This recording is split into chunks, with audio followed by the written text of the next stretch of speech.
estamos hablando es del fenómeno de estos 15 años, la resistencia, la persistencia, la inercia es lo que estamos viendo. Y si ahora hemos dicho también, y a la vez han aparecido cosas imprevistas, prometedoras, pero no por eso dejan de ser confusas, ¿no? Vamos, si os parece, podemos ver, es decir, qué es lo que está apuntando en este paisaje brumoso, ¿Qué está apuntando? Entonces, si os parece, abro el camino y para mí quizá transmito una experiencia personal que nos sirve de arranque, luego naturalmente la extrapolamos y la generalizamos.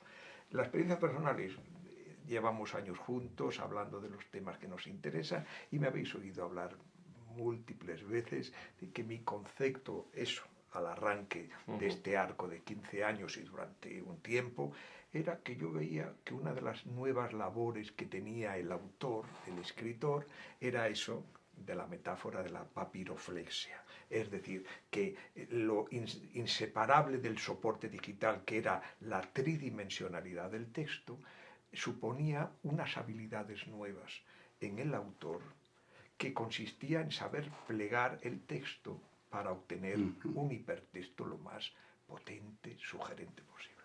Así que eso es a lo que me empeñé, de lo que hemos hablado teóricamente, que hemos desarrollado prácticamente en trabajos. Y ahora, después de estos 15 años, sigo manteniendo esa idea para el futuro de la habilidad hipertextual o habilidad de papiroflexia. Pues no.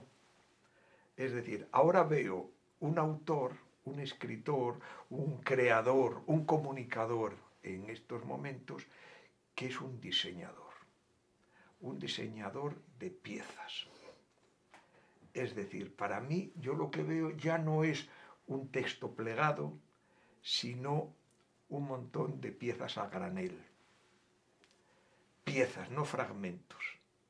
Piezas en las que yo veo a ese autor que las haya diseñado lo suficientemente bien para que permita muchas recombinaciones, que esa es la interacción, ese es el diálogo con el lector, es el lector que toma las piezas y compone con las piezas creadas por el autor una composición personal, igual que esta conversación nace porque estamos interactuando tres.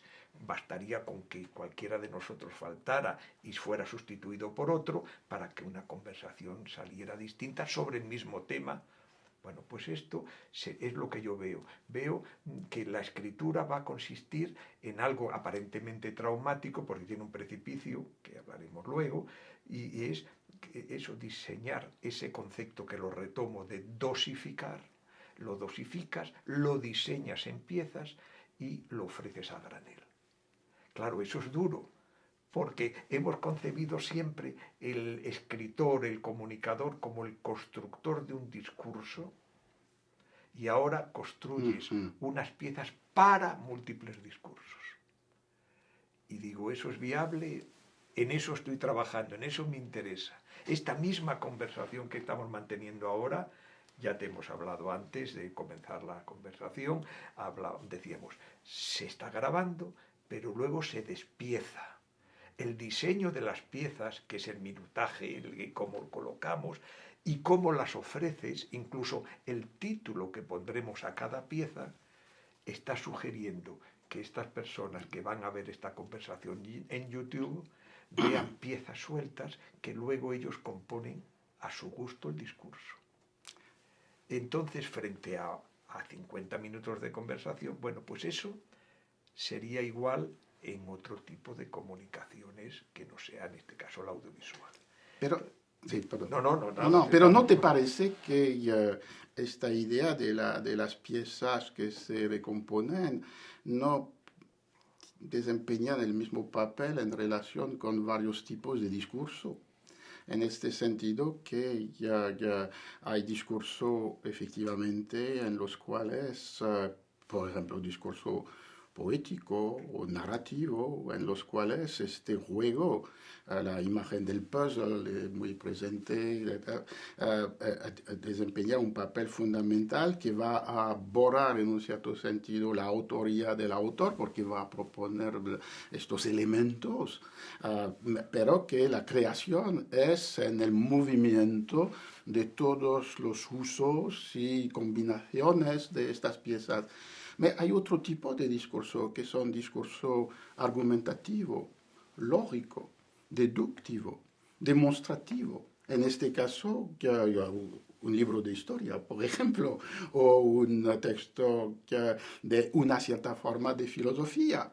En este caso, me parece que hay una tensión que puede nacer entre esta idea de los elementos segmentados, para no hablar de fragmentos, segmentados, y el proyecto mismo de la técnica retórica o de la ambición filosófica o de la necesidad demostrativa, y particularmente cuando se trata de discurso en los cuales un concepto de verdad, en el sentido de una adecuación del discurso con su objeto, particularmente un discurso histórico. No me parece que sería posible de proponer una idea que cada lector va a poder recomponer a partir de segmentos su propia versión de la historia. Aquí estamos al borde del acantilado, al borde del riesgo de perder la idea del conocimiento que para ciertas formas supone no la idea de una fragmentación o de un puzzle, más la idea de una demostración rigurosa en la cual, en mi opinión, no se puede mover los elementos en su orden demostrativo. ¿Qué te parece aquí? Sí. No, por favor, que prefiero. No quiero que los historiadores van a atacar el posible relativismo de Antonio, pero hay un problema en relación con la naturaleza del discurso. Hay dos problemas que me interesan. Por una parte, desde luego, está claro que hay discursos o tipos de discursos, ¿no?, que tienen un problema de adaptación, tanto para construirlos como para recuperarlos, como los que has mencionado, sin duda. Pero luego también hay otro problema con la argumentación que decías, un problema que me planteo yo, y es ¿por qué? O sea, ¿por qué de esa visión en que el camino podía ser el hipertexto, esa navegación, esos pliegues en los que podríamos desplegar un poco también a nuestro antojo, con nuestra elección? ¿Por qué pasamos a ese mundo fragmentado, ¿no?, a esa manera de transmitir el conocimiento que le preocupaba a Roger, ¿no? Si podemos transmitir un conocimiento ordenado en un discurso que tiene un sentido propio. ¿Y por qué lo fragmentamos? ¿Qué es lo que nos lleva a cambiar a eso? La tecnología, los impulsos naturales de nuestra manera de comunicarnos y de los lectores, porque no parece que sea el deseo de los autores. A los autores les da miedo fragmentar su discurso en general, ¿no? Entonces, ¿qué es lo que te lleva a pensar en ese cambio? Las posibilidades tecnológicas, entiendo que además quizás las posibilidades tecnológicas, más que las de la cultura escrita, lo que hablábamos antes, la del contexto digital entero en el que vivimos, que nos sentimos más cómodos, o que eso se adapta más naturalmente a lo que los lectores pueden hacer de una manera, lectores, usuarios, público, como queramos llamarlo, pueden hacer, lo que ellos esperan hacer. Yo en estas cosas siempre me pongo más del lado del lector, me siento lector fundamentalmente, y porque creo que es al final el que decide casi todo, ¿no? Por poner un ejemplo con esto, ¿no?, lo de los periódicos, todas las cosas que habíamos estado mencionando. Si los periódicos se han impuesto de forma digital es porque los lectores lo han visto claro, pero además han mostrado otras cosas, no solo que leen, y esto es una cosa que a mí me interesa mucho, sino que yo creo que una de las claves del éxito de los periódicos digitales y de otras cosas es que el lector deja su huella, deja su comentario y constituye comunidad con otros lectores. De tal manera que muchos lectores, cuando vamos a leer un periódico, a mí me pasa, me interesa muchas veces y empiezo por los comentarios de los lectores antes que por la noticia. Me interesa ese sentido de compartir comunidades, que creo que es algo que no es resultado del mundo digital, sino que el mundo digital ha posibilitado que afloren formas de participación colectiva, colaborativa, comunitaria, que estaban siempre ahí, ¿no? Ese deseo de crear comunidades que participan de verdad Y lo estamos viendo en otro aspecto de la cultura, ¿no? Lo que antes llamábamos espectadores, ahora son públicos activos en museos, en exposiciones, etcétera, ¿no? Esa necesidad de que construyan ellos algo más. Es decir, ¿tiene algo que ver con eso? ¿De que eso puede ser algo, una construcción más comunitaria, más colaborativa? Sí, yo creo que también me inclino porque, a pesar de que concurren muchos factores para explicar esta propuesta que os estoy haciendo, habría que destacar por encima de todos la recepción. O sea, la predisposición del nuevo receptor, influido y afectado por el entorno. Vamos a ver, por ejemplo, es comparable y resulta muy sugerente comparar la llegada de la luz eléctrica con la llegada del ser humano permanentemente conectado. Para mí tiene unos efectos culturales, fisiológicos, del mismo calibre o más que el que produjo, y lo vemos ahora natural, la llegada al mundo de la luz eléctrica, que es de una transformación asombrosa. Pues bien, entre los muchos cambios que me gusta algunas veces señalarlo con los alumnos, qué cambios arrastró la luz eléctrica de todo tipo, entre ellos me gusta resaltar el fin del segundo sueño que tenían los humanos hasta que llegó la luz eléctrica. Bueno, pues otro de los que ha habido era, si no había luz eléctrica, estaba el fuego del hogar, la luz de la hoguera y estaba la narración, el cuento de los mayores, repetido una y otra vez. Es algo que desaparece por la luz eléctrica. Ya no necesitas alargar un poco ese día que se ha ido, pues con la narración de los mayores sobre historias una y otra vez repetidas, ¿no? Por ejemplo, desaparece esto. Bueno, pues ahora puede pasar lo mismo. Un ser afectado, que va a ser tu lector, afectado en un entorno de la comunicación permanente, conectado permanentemente, tiene una predisposición a atenderte de manera distinta a la que teníamos hace unas décadas y poquitas décadas. Por tanto, yo comunicador, tú comunicador, tienes que buscar la forma de la conexión.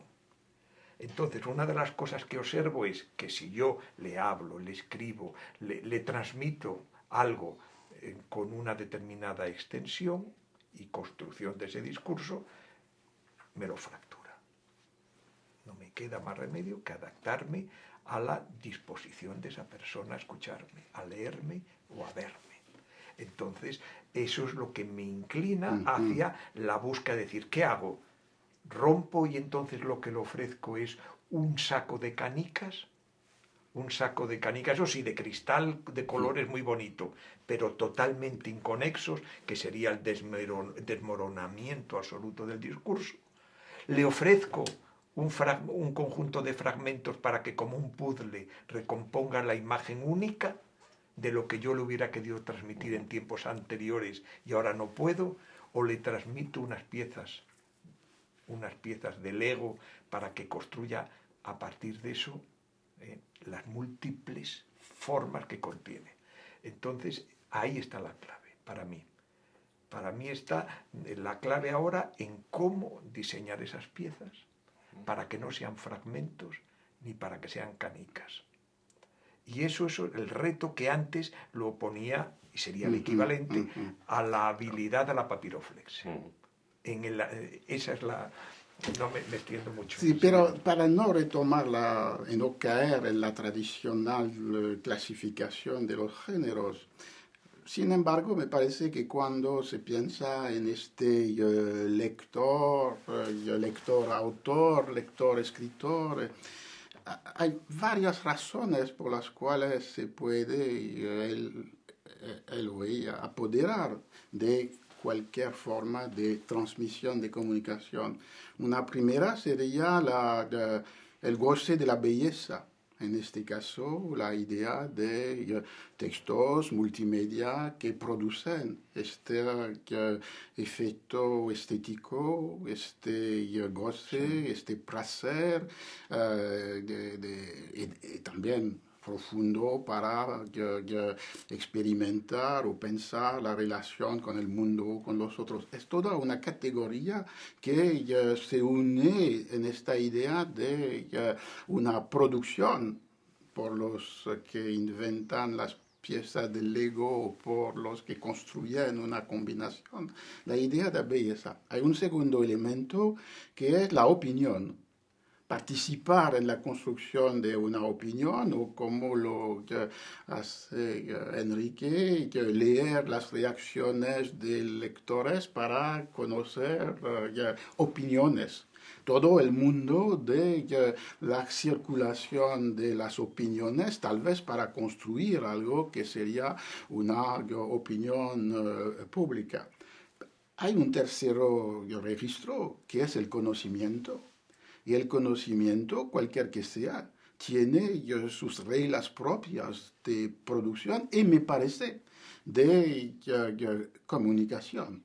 Y en este caso, no sé, no tengo un juicio definitivo, pero no sé si la idea que tú has mencionado de la recomposición de elementos separados está bien adecuado a la producción de un conocimiento histórico, científico, que supone reglas, como decía, de una retórica demostrativa, analítica, y que no se puede excusar de una idea de la totalidad de un razonamiento y de una cierta manera de la idea que está cerrado este razonamiento. Es posible en un libro de historia de proponer itinerarios de lectura a un lector, que puede ser la idea de Robert Danton, nuevo tipo de libro de historia en que hay la demostración, apartados, la referencia. Todo esto me parece una invención posible, inclusive para el libro de conocimiento, pero al mismo tiempo dentro de una coacción que no es la misma, me parece, que cuando pensamos en la perspectiva en que se comparte la belleza.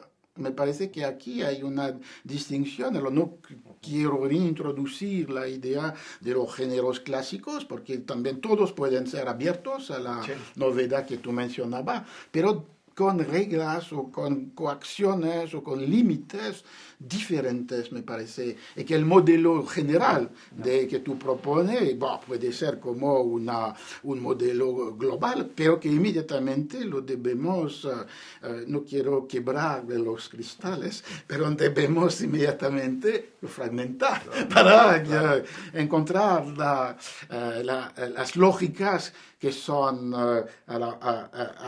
presente en estas varias razones por las cuales se escribe o se lee o se mira una construcción simbólica. Y para el caso de los periódicos era un elemento interesante porque por un lado era un elemento de este diagnóstico incierto con el cual hemos empezado. Hay una resistencia de la cultura impresa, al mismo tiempo los periódicos resisten, pero siempre son con una crisis en su forma impresa, y lo hemos visto en los Estados Unidos. Desaparecieron las ediciones impresas de importantes periódicos en Baltimore, en New Orleans. Entonces hay una tensión aquí entre la resistencia de lo impreso y el desplazamiento de los lectores hacia la forma electrónica. Pero sí resisten, sin embargo, hoy podemos salir de aquí y ver en los kioscos que hay periódicos que se venden, se leen. Es porque me parece que hay, y tal vez es un elemento de la reflexión de Antonio, son dos formas diferentes de lectura. La lectura del periódico electrónico puede tal vez ubicarse dentro del modelo, una prefiguración del modelo que tú estás esbozando, la idea de un orden temático en el cual se pueden ir a rúbricas y temas y finalmente de componer en la lectura su propio periódico, inclusive con el elemento interactivo de la reacción de los lectores, que algunas veces se puede entender de una manera ambivalente, por un lado como construcción de una opinión, por otro lado como expresión las más brutales de las tonterías más fuertes que se pueden leer. Pero, y la lectura del periódico del periódico en la forma impresa, que es una lectura diferente, que no es una lectura temática y discontinua, que puede ser en el espacio de la página como un viaje, como un itinerario, como el ojo que descubre lo que no buscaba.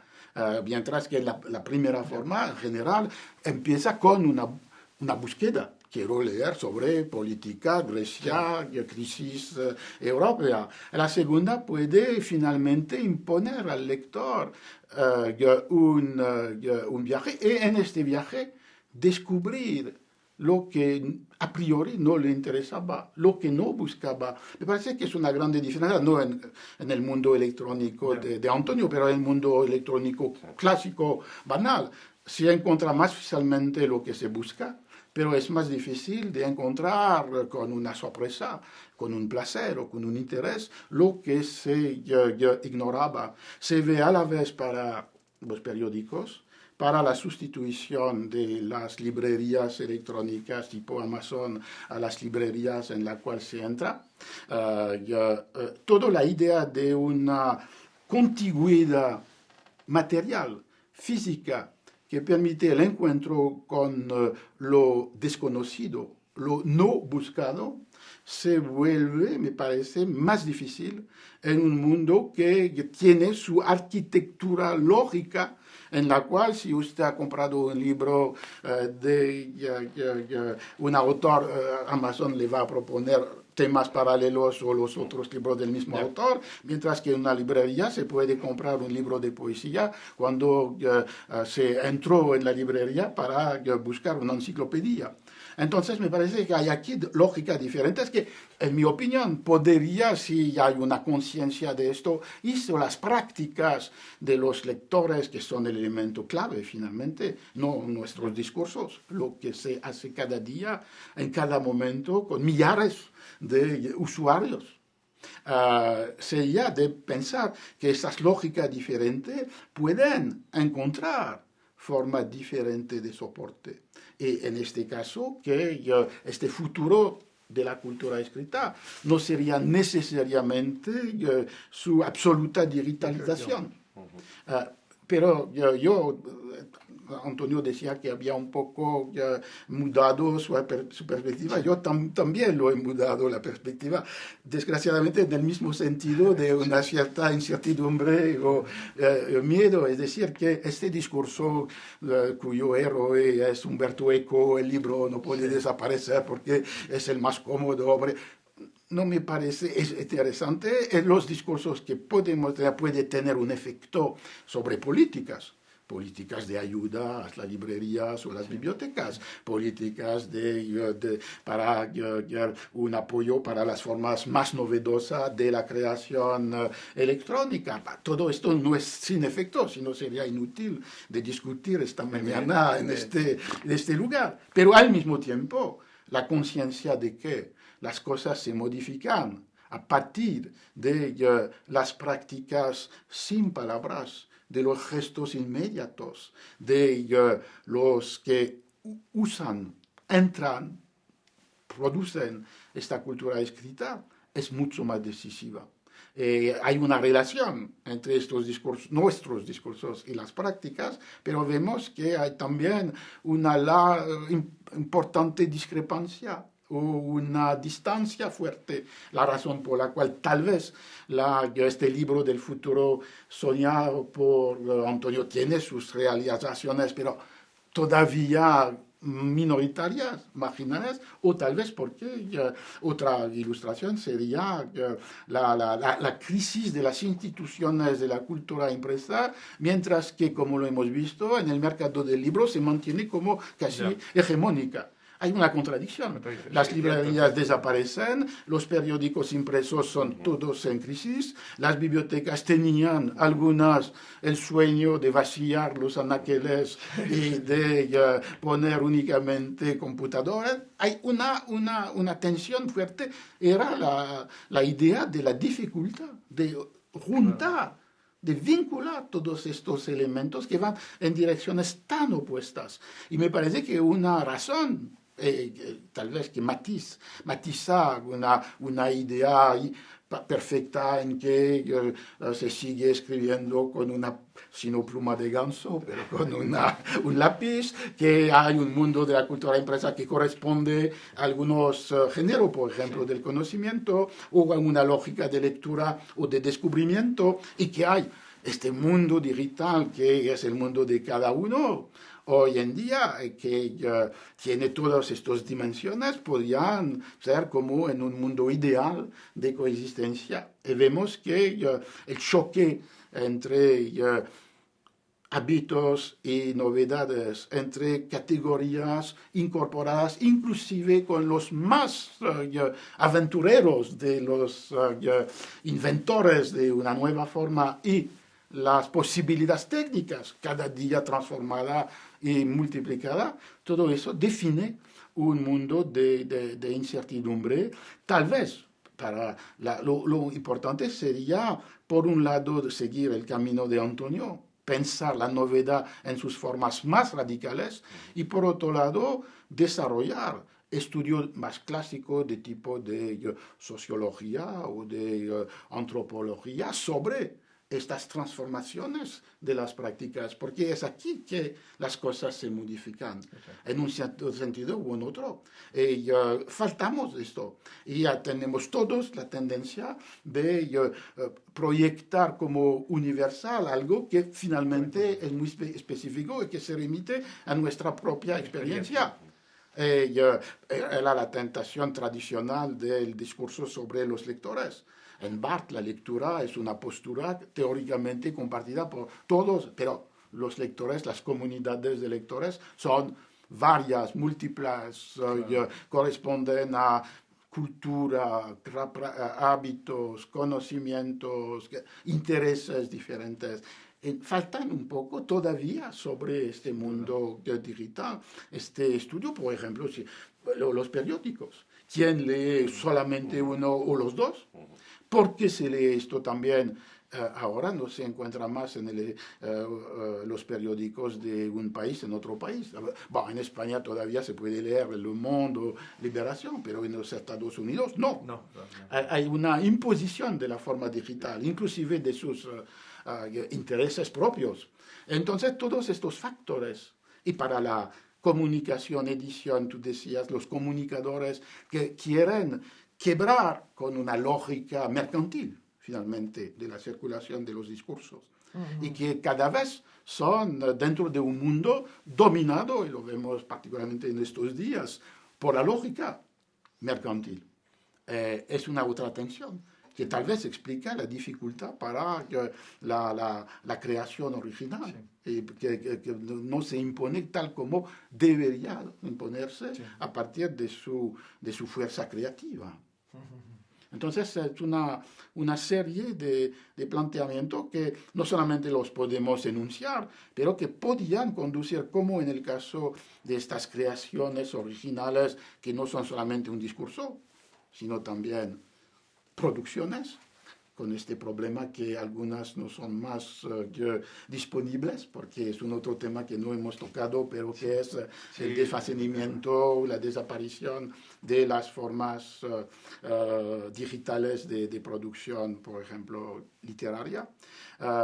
Y, por otro lado, reforzar el campo de los estudios con una base tradicional, clásica, de tipo de sociología de la cultura.